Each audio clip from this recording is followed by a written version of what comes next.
हमारे यहाँ दो तरह के एलएलबी के कोर्सेज हैं। एक कोर्स हम लोग सेल्फ फाइनेंस में हमारे यहाँ चलता है, जिसको बार काउंसिल से भी मान्यता प्राप्त है। वो 5 साल का है।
उसके एडमिशन तो प्रारंभ हो चुके हैं, क्योंकि इंटर के रिजल्ट आ गए और उसके आधार पर वो एडमिशन हो रहा है। उसकी फ़ीस हमारे यहाँ लगभग 13,500 है। उसमें यूनिवर्सिटी के एग्जामिनेशन फ़ीस भी इंक्लूड है। और वो एडमिशन इसलिए शुरू है क्योंकि उसमें हमारे यहाँ फर्स्ट कम फर्स्ट सर्व वाला सिस्टम चल रहा है। जो पहले आ जाए वो एडमिशन ले ले।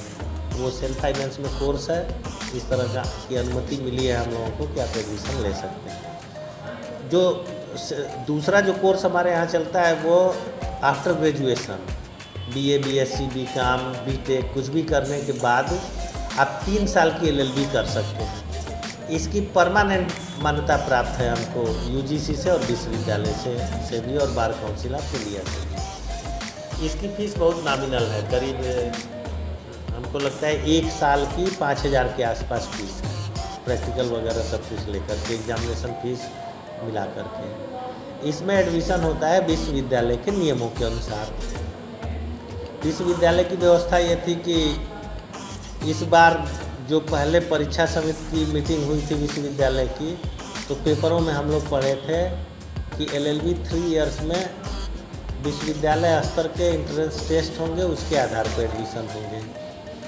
तो इसलिए हमारे यहाँ अभी एलएलबी 3 साल में एडमिशन के लिए कोई फॉर्म नहीं बिक रहा है। विश्वविद्यालय ने अपना वेब रजिस्ट्रेशन शुरू कर रखा है। हम विद्यार्थियों को यही सलाह देते हैं कि आप वेब रजिस्ट्रेशन करा लो।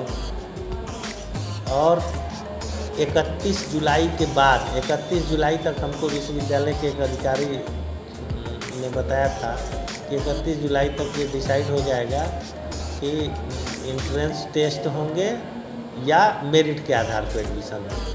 क्योंकि एंट्रेंस टेस्ट तभी हो पाएगा जब कम से कम सीट के डबल फॉर्म बिक जाए, तब एंट्रेंस टेस्ट कराना उचित रहेगा। तो हमको नहीं लगता कि आगरा विश्वविद्यालय से जुड़े हुए जितने सेल्फ फाइनेंस कोर्सेज हैं, लॉ में जितने कॉलेज हैं, उनके सीट के से डबल फार्म बिकेंगे।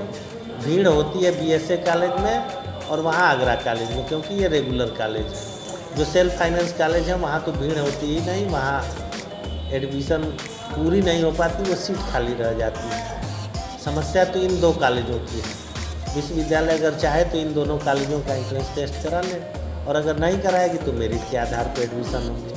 अब आप कहिए तो मैं बता दूं मेरिट कैसे बनती है। मेरिट देखिए, एलएलबी 3 इयर्स में एडमिशन के लिए इंटर और ग्रेजुएशन का मार्क्स हम लोग लेते हैं। जैसे लड़के ने यदि इंटर में 60% नंबर प्राप्त करी है, तो उस 60% का आधा 30 नंबर हम इंटर का लेंगे। और ग्रेजुएशन में उसने 60% प्राप्त करी है, तो ग्रेजुएशन का टोटल परसेंटेज, तो ग्रेजुएशन का 60 और इंटरमीडिएट का 30, ये उसका इंडेक्स 90 हो जाएगा।